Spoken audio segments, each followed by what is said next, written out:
शक्ति कौन सी? एकता एकता हमारी शक्ति कौन सी? एकता एकता जो मजबूरी हो हमारी मांगे पूरी करो। चाहे जो शक्ति कौन सी? एकता एकता साथ जिएंगे साथ मरेंगे साथ जिएंगे साथ मरेंगे। हम हमारा हक। विश्वविद्यालय के मंदिर में जहां एक शिक्षक अपने जीवन पर्यंत अपने विद्यार्थियों को और आम आदमी को यह सिखाता है, यह सलाह देता है कि अपनी हर बात के लिए पूरी ईमानदारी और पूरी सत्यता के साथ अपनी बात रखें। लेकिन आखिर ऐसी क्या वजह है कि उन्हीं शिक्षकों को, विश्वविद्यालय के उन्हीं कर्मचारियों को विश्वविद्यालय के खिलाफ धरना देना पड़ जाए? विश्वविद्यालय के सेवानिवृत्त कर्मचारी पिछले कई दिनों से पेंशन की समस्या को लेकर जूझ रहे हैं। इसी के चलते वह धरना भी दे रहे हैं। आइए उनसे बातचीत करते हैं और जानते हैं सर क्या है पूरा मामला, कब से आप लोग यहाँ बैठे हैं? अभी हम 19 तारीख को हमारा प्रदर्शन था और 19 तारीख को ही हमने तय किया कि 20 तारीख से हमारा धरना और प्रदर्शन होगा। रोजाना 2 घंटे हम विश्वविद्यालय के केंद्रीय कार्यालय में धरना और प्रदर्शन करेंगे, क्योंकि पिछले 3 सालों से विश्वविद्यालय के सेवानिवृत्त कर्मचारी पेंशन के लिए परेशान हैं। हर महीने हमें धरना प्रदर्शन करके, कुलपति का घेराव करके हमें पेंशन मिलती है। तो उस दुविधा को कब तक झेलेंगे जब हमारे कुलपति भी अभी नहीं है, न कुल सचिव है, न वित्त अधिकारी है।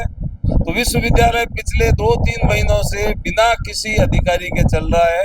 हम इस बात को गवर्नर साहब को, मुख्यमंत्री को, चीफ सेक्रेटरी को, सभी को अवगत करा रहे हैं कि विश्वविद्यालय बिना किसी प्रशासनिक अधिकारी के चल रहा है। आप उन पर सख्त कार्रवाई करिए, उनको निर्देश दीजिए कि वो यहाँ रहें। लेकिन दुर्भाग्यवश रजिस्ट्रार महीने में 5-7 दिन आती है तो 2 घंटे बैठ के वापस चली जाती है। कुलपति 1 महीने से आए थे, 25 तारीख को गए थे उदयपुर, 25 तारीख को वापस आए।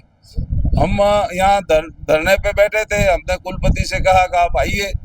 वो मीटिंग करते रहे घर पे, लेकिन यहाँ हमारे बार आग्रह के बावजूद भी नहीं आए। तो हमने उनको कहा कि आपकी मीटिंग को हम डिस्टर्ब करेंगे, आप आ जाइए। तब वो 1:45 बजे आए और आकर के हमें बताने लगे कि हमारा ये हमने कहा साहब हमें कोई बहाना नहीं चाहिए, आपने 3 महीने से पेंशन नहीं दी हमें, इंजीनियरिंग कॉलेज वालों को 6 महीने से नहीं दी, तो हमें पेंशन कब दे रहे हैं, आप हमें डेट बताइए।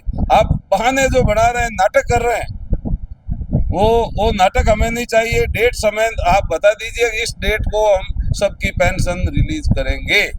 लेकिन दुर्भाग्यवश उन्होंने हमें बताया कि मैं फ्यूचर में पेंशन के स्थायी समाधान के लिए जो कमेटी बनाई थी उनकी रिपोर्ट हमें बताने लगे। तो हमने कहा साहब ये सब रिपोर्ट जो आपने बनाई है वो हमें जब तक नहीं बताएंगे हमें पता नहीं लगेगा, क्योंकि इसमें 17 लूप होल होंगे।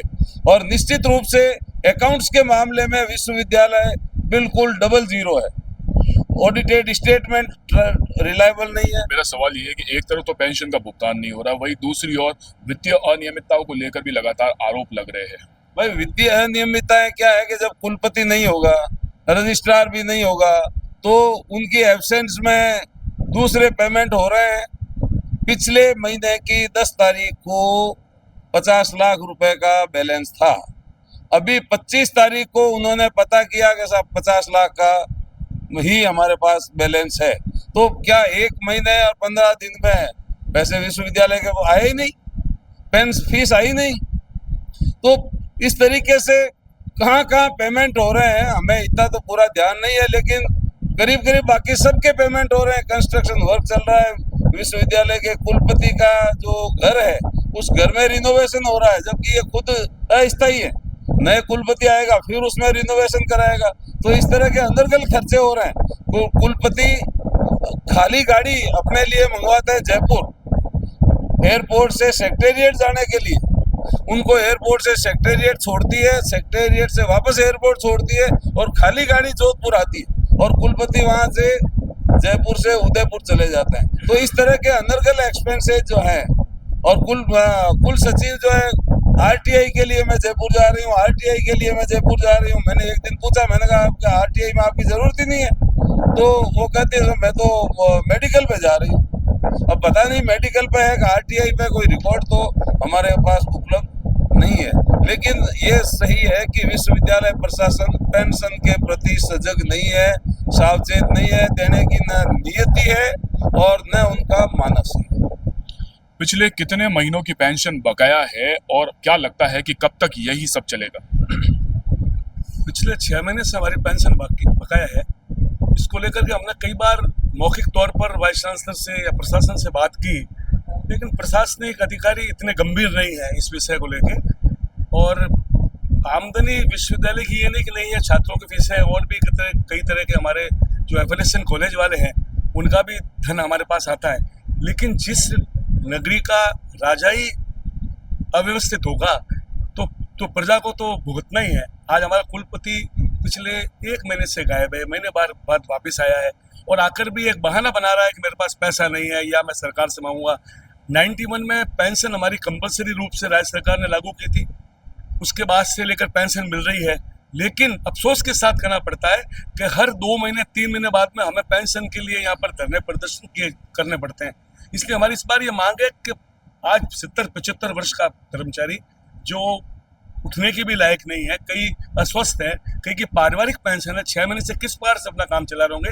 ये दायित्व बनता है विश्वविद्यालय प्रशासन का और सरकार भी इसमें जिम्मेवार है। सरकार ने हमको पेंशन देने के लिए कहा है कि आपको 91 से कंपल्सरी अनिवार्य रूप से पेंशन जारी करनी चाहिए। जब पेंशन जारी की है तो उसकी कोई फंड की व्यवस्था भी होनी चाहिए। लेकिन हम पिछले काफ़ी समय से परेशान है, धरने प्रदर्शन करके हर बार ऐसा ही होता है पिछले 2 वर्षों में कि 2 महीने की पेंशन चढ़ती है, फिर हम प्रदर्शन करते हैं, फिर 1 महीने की दे देते हैं। हम इस बार जो हमने ये आंदोलन किया है या हमारी जो इस बार राह हमारी थोड़ी गंभीर जरूर है, कड़ी भी है, मेहनत कड़ी करनी पड़ेगी। लेकिन इस बार हमारा ये मंशा है और हमारा ये संकल्प है कि इस बार हम ये पेंशन लेकर ही ये धरना यहाँ से समाप्त करेंगे। स्थिति यहाँ तक पैदा हो गई है कि पूर्व वीसी खुद यहाँ पर इस धरने में शामिल है। आइए इनसे बातचीत करते हैं और जानते हैं सर किस तरह की यह समस्या है और क्या इसका समाधान हो सकता है। सबसे पहले तो आपको धन्यवाद देता हूँ और आभार व्यक्त करता हूँ। हमारी पिछले 15-20 दिन से ये आंदोलन चल रहा है और आंदोलन कोई ऐसी मांग कर नहीं है कि हमारा प्रमोशन दिया जाए। जो नियम अनुसार पेंशन मिलनी चाहिए या फैमिली पेंशन मिलनी चाहिए, सभी संकायों को मिलनी चाहिए, परंतु समय पर पेंशन तो कभी देते ही नहीं पिछले 10 साल से। परंतु कम से कम 1 महीने के बाद तो दे रहे थे, अब तो 6-6 महीनों की पेंशन बकाया हो गई है। और यहाँ के जो वित्त प्रबंध है अपने आप में इतना कुप्रबंध है, इसमें तो कोई शक नहीं कि राज्य सरकार को इस प्रभार को लेंगे तभी हमेशा के लिए इस समस्या का समाधान होगा। और राज्य सरकार को इसलिए लेना चाहिए कि राज्य सरकार ही विश्वविद्यालय कर्मचारियों को और शिक्षकों को वेतन देती है। जो वेतन देगा, जो पे देगा, वो पेंशन देगा।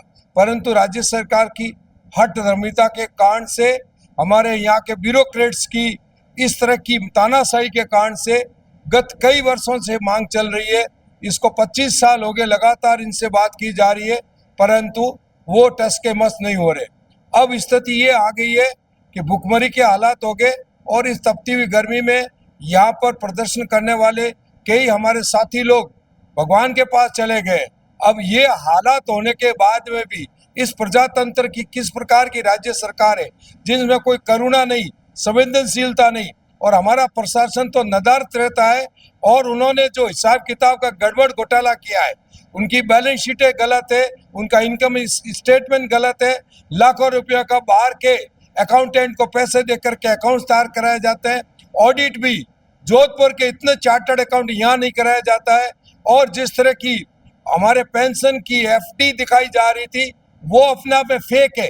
कई एफडी दिखाई जा रही 33 करोड़ की और कहीं भी नाम निशान नहीं इस बात का। इस प्रकार से आप यदि मीडिया वाले इस बात को उजागर करें क्यों एक बात जानना चाहूंगा, आप पूर्व वीसी रह चुके हैं, अगर आप खुद इस वक्त वीसी होते तो आपके हिसाब से क्या समाधान हो सकता था? देखिए, बार बार अपने मुंह से किसी की तारीफ खुद को नहीं करनी चाहिए।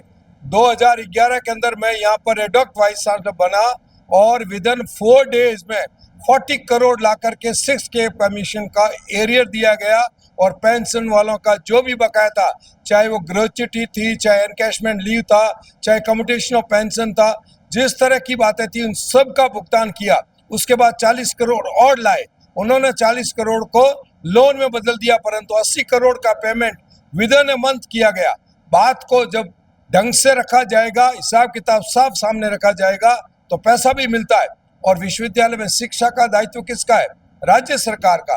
तो राज्य सरकार ने पैसा दिया, कोई भी वाइस साल अपने पास से नहीं लाता, परंतु इन्होंने प्रयास ही नहीं किए।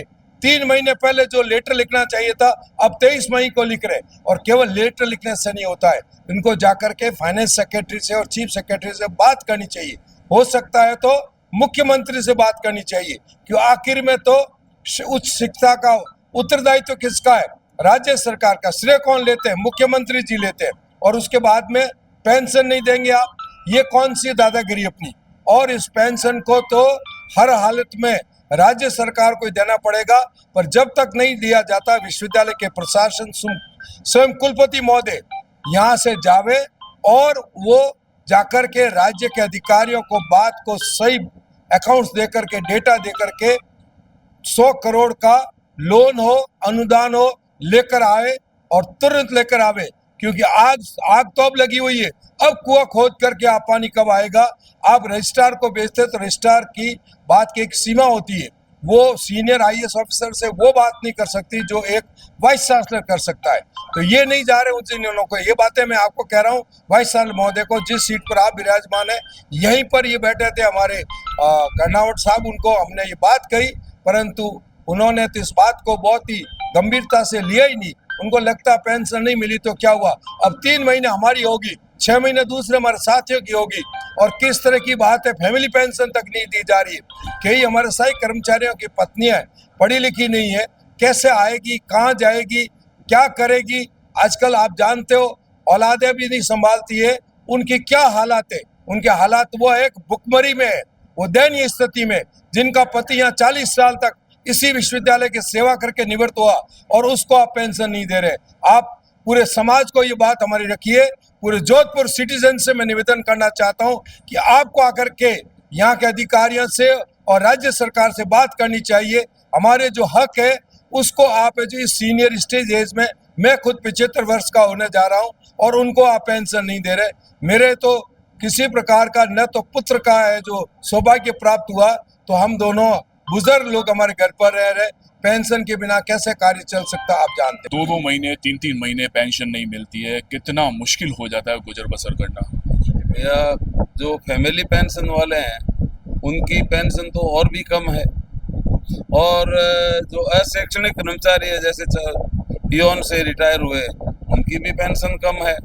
शिक्षकों की पेंशन है, लेकिन उनके जो रहने करने का ढंग है, उनके बच्चों का मेंटेनेंस वगैरह है, उनको भी हर महीने पैसे तो चाहिए ही। जो जिस तरीके से महंगाई बढ़ रही है और जिस तरीके से बच्चों की पढ़ाई लिखाई का खर्चा बढ़ रहा है, खाने पीने का खर्चा बढ़ रहा है, तो कोई आदमी 1-2 महीने तो फिर भी बिना पेंशन के चल सकता है, लेकिन 5-5, 6-6 महीने अगर आप पेंशन नहीं देंगे तो भूखमरी की स्थिति आ जाएगी। और सबसे बड़ा दुर्भाग्य यह है कि भारत सरकार और राज्य सरकार लोगों को घर बैठे वृद्धावस्था पेंशन दे रही है, लेकिन जो सेवा निवृत्त हैं उनको पेंशन नहीं दे रही है। अच्छा, एक मुख्य सवाल, आखिर क्या वजह है कि जब वो अधिकारी या वो कुलपति इस पद पर होते हैं तब इस समस्या को नहीं समझते, लेकिन जब वो सेवानिवृत्त हो जाते हैं तो वो आपके साथ इस धरने में शामिल हो जाते हैं? इसकी क्या मुख्य वजह है? भाई ऐसा है कि फाइनली वो भी पेंशनर हैं। जैसे पहले कुलपति थे केएल श्रीवास्तव, वो यहीं से सेवानिवृत्त हुए।